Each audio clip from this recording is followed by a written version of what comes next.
कदरदानो, क्या हाल चाल है। मैं एक हफ़्ते के बाद वापस आ गया और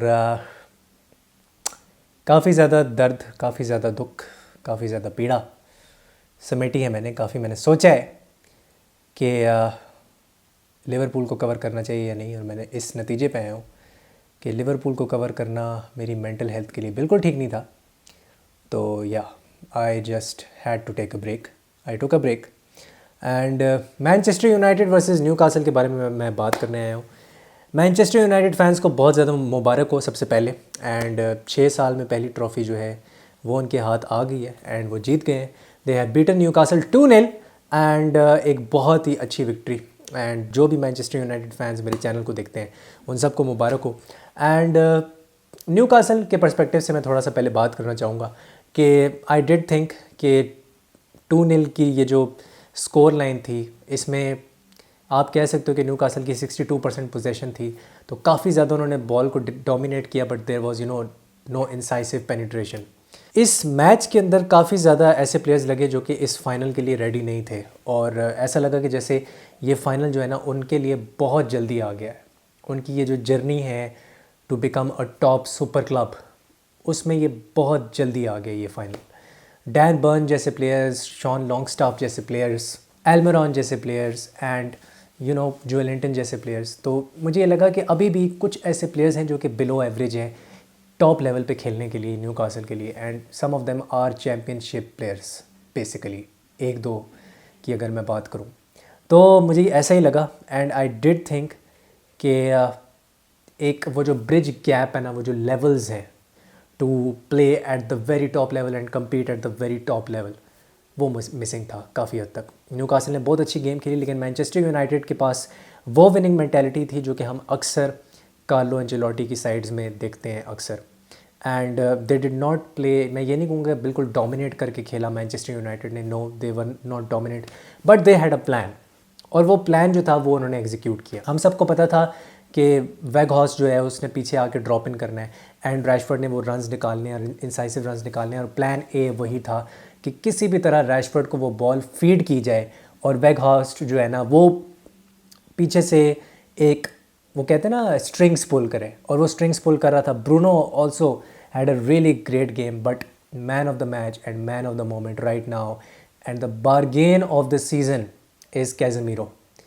अगर तुम मुझसे कहोगे कि पार्टे, रॉड्री और कैज़ेमीरो में से मैं किसको चूज़ करूँगा, पिछले 5 सालों में the best CDM, I think मैं कैज़ेमीरो को हर बार चूज़ करूँगा, हर बार मैं उसको ही चूज़ करूँगा, बिकॉज बंदे को पता है कि किस तरह फाइनल्स निकालने हैं। आई थिंक 7 फाइनल्स खेल चुका है कैज़ेमीरो, और वो 7 के 7 फाइनल्स जीता है, and that is saying something on its own. क्योंकि एक चैम्पियन मेंटालिटी होती है ना, एक लीडरशिप होती है, वो कैज़ेमीरो के पास है, वो वरान के पास है, वो लीचा के पास है, लीचा द बुचर।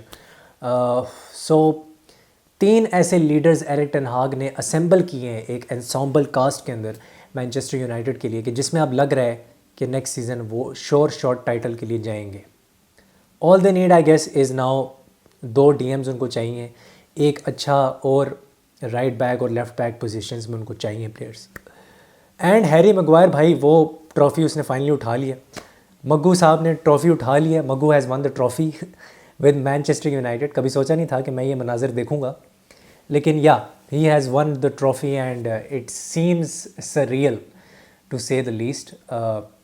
एंटनी भी ठीक ठाक खेला, he had a nice game, बस ये था कि थोड़ा सा उसको पैक बैकवर्ड्स किया हुआ था, फर्स्ट गियर में लेकर आई थी, ख़ास तौर पे जब डैन बर्न वहाँ पे उसके अगेंस्ट डिफेंड कर रहा था, काफ़ी अप टॉप चढ़ के खेल रहा था, तो वो एक अच्छी बैटल थी एंटनी और डैन बर्न के बीच में।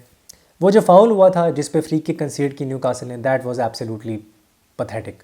मतलब कोई ज़रूरत नहीं थी वो फाउल की, और जिस इंस्टेंस पे वो फाउल हुआ वो रैश, बिल्कुल रैश टैकल था, and you can not let that happen, you can not concede a free kick like that.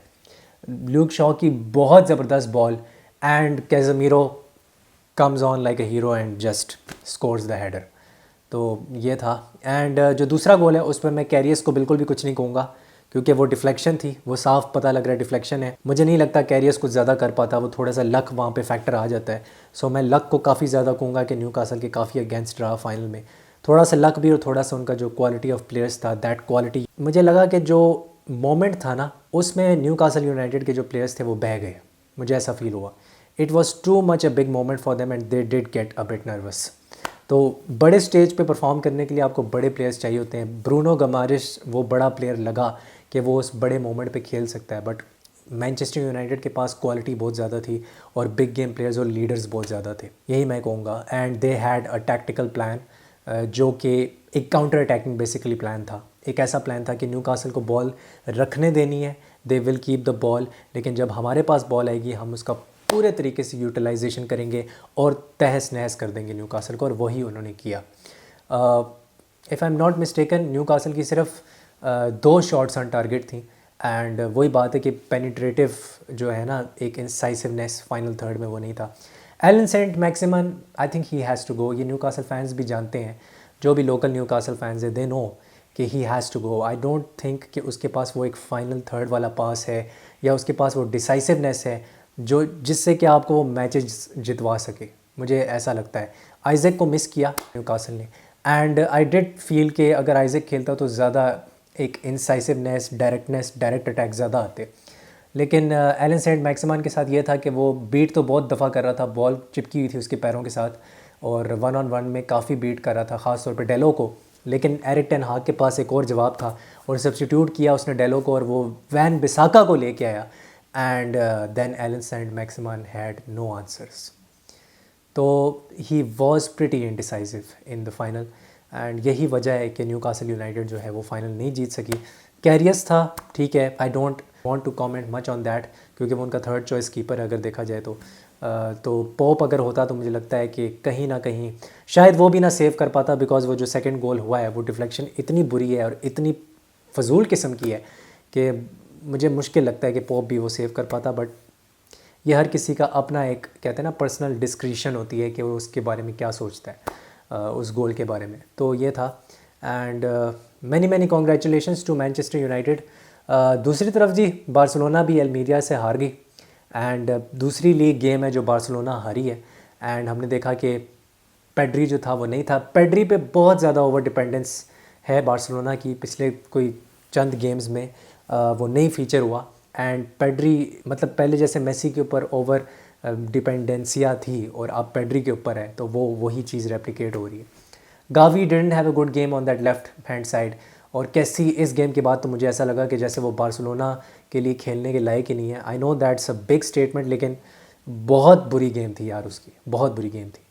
And Sergi Roberto again, I don't know कि बार्सिलोना क्यों नहीं बेचना चाह रही उसको। I don't understand that. He should not wear a Barcelona shirt. मैं कई बार, मैं अक्टूबर से ये बकवास कर रहा हूँ, he should not wear a Barcelona shirt and he should not play as a right back for Barcelona, just like James Milner should not play for Liverpool anymore, या Oxlade-Chamberlain या नेबी केटा should not play for Liverpool anymore। तो ये मेरा इसके ऊपर perspective है। मेरी एनर्जी थोड़ी सी लो है बिकॉज मैं डिप्रेशन के एक बहुत ही बुरे फेज से निकल के आया हूँ जब से हम मैड्रिड से हारे हैं। अगर मैंने कोई पॉइंट मिस कर दिया तो मुझे कमेंट सेक्शन में ज़रूर बताना, and many congratulations once again to Manchester United fans and players and the whole staff, coaching staff, सबको बहुत बहुत मुबारक हो। I will see you soon, and मिलते हैं नेक्स्ट वीडियो में। हस्ता ला विस्ता।